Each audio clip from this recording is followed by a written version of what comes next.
Hello friends, welcome to Bhadradri అమ్మాయి vlogs in Pune. నా పేరు అలేఖ్య, నేను పూణేలో ఉంటానండి. ముందుగా కొత్తగా ఎవరైనా నా ఛానల్ని చూస్తున్నట్లయితే లైక్ కొట్టి సబ్స్క్రైబ్ చేసుకోండి ఫ్రెండ్స్. అదేవిధంగా మీ ఫ్రెండ్స్ రిలేటివ్స్కి మాత్రం షేర్ చేయడం అస్సలు మర్చిపోవద్దండి. ఇక్కడ నేను ఈ వీడియోను పంచగంగా నది అండి. సో ఇది మహారాష్ట్రలోని ఫేమస్ అన్నమాట. పంచగంగా నది అంటే తెలుసు కదా అండి. పంచగంగా నదులు అని అంటే పంచగంగా అని పిలుస్తారు. దీన్ని అయితే 5 నదుల సంగమం పంచగంగా అండి. ఇది మనకు కొల్హాపూర్ వెళ్తుంటే దారిలోనే ఉంటుందండి. ఇక్కడ దర్శనం చేసుకొని కొల్హాపూర్కి అయితే వెళ్తారు చాలామంది. అంటే తెలుసో తెలియదో పంచగంగా అని, ఎందుకంటే ఇది సరిగా మెయింటైన్ చేయట్లేదండి. అందుకని ఇది చాలామంది చూస్తారు, బట్ ఏదో నార్మల్ రివర్ అలా అనుకుంటున్నాను. ఎందుకంటే మెయింటెనెన్స్ లేదు, చాలా డర్టీగా ఉంది. అందుకని ఈ విధంగా పంచగంగా అని అనుకోకుండా అలా అనుకుంటారేమో. మేబీ ఇక్కడ మీరు చూసినట్లయితే చాలా ఆలయాలు ఉన్నాయి. ఇవి పురాతన కాలంలోని ఆలయాలు అన్నమాట.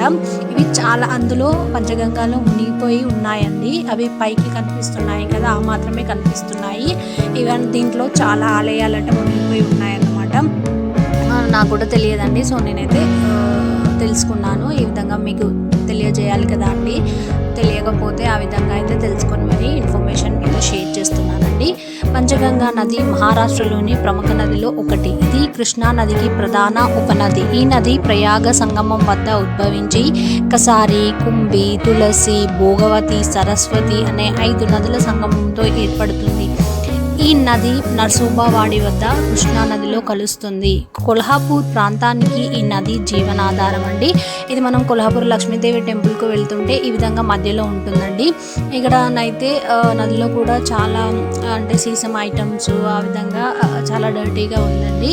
నేనైతే ఇంకా అక్కడ చాలామంది ఎవరి పని వాళ్ళు చేస్తున్నారు, ఫిషెస్ పడుతున్నారు, బాతింగ్ చేస్తున్నారు. ఇంకా పంచగంగా అంటే ప్రముఖమైనది కదా అండి. చాలామంది బాటిల్స్లో వాటర్ పట్టుకుని ఇంటికి తీసుకెళ్తున్నారండి. అదేవిధంగా స్నానాలు కూడా చేస్తున్నారు. మేమైతే స్నానాలలో ఏం చేయలేదండి. కొన్ని వాటర్ తీసుకొని ఎత్త మీదనైతే చల్లుకున్నాము, అంతేనండి. వాటర్ కూడా చాలా డర్టీగా ఉన్నాయి. కొంచెం లోపలికి వెళ్తే క్లీన్గా ఉన్నాయి, బట్ ఇటు సైడ్ మాత్రము అన్నీ ఏవేవో వేసేస్తున్నారండి. అంటే క్లీన్గా అనిపించలేదు నాకైతే.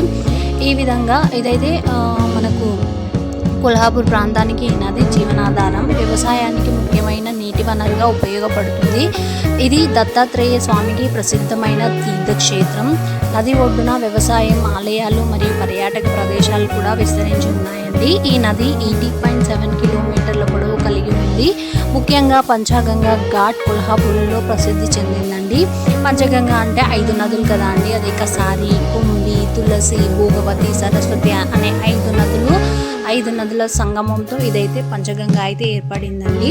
ఈ విధంగా మేమైతే అక్కడ ఈ విధంగా కొన్ని నీళ్ళైతే చల్లుకున్నాము. నేను బాటిల్లో అలా ఏమీ తీసుకెళ్ళలేదండి, కొంచెం డర్టీగా అనిపించాయి. ఆ విధంగా వాటర్ హెడ్ మీద చల్లుకొని వెళ్ళామండి. ఇక్కడ కొన్ని ఫొటోస్ షేర్ చేస్తున్నాను, అక్కడ ఫోటో తినేయి. మనం ఇది కొల్హాపూర్కి వెళ్తుంటే మధ్యలోనే వస్తుందండి. ఒకసారి దర్శించుకోండి. పంచగంగా అనేది చాలా ఫేమస్ అన్నమాట. సో చాలా బాగుంది. మీకు ఈ వీడియో నచ్చినట్లయితే లైక్ చేసి సబ్స్క్రైబ్ చేసుకోండి. Thank you.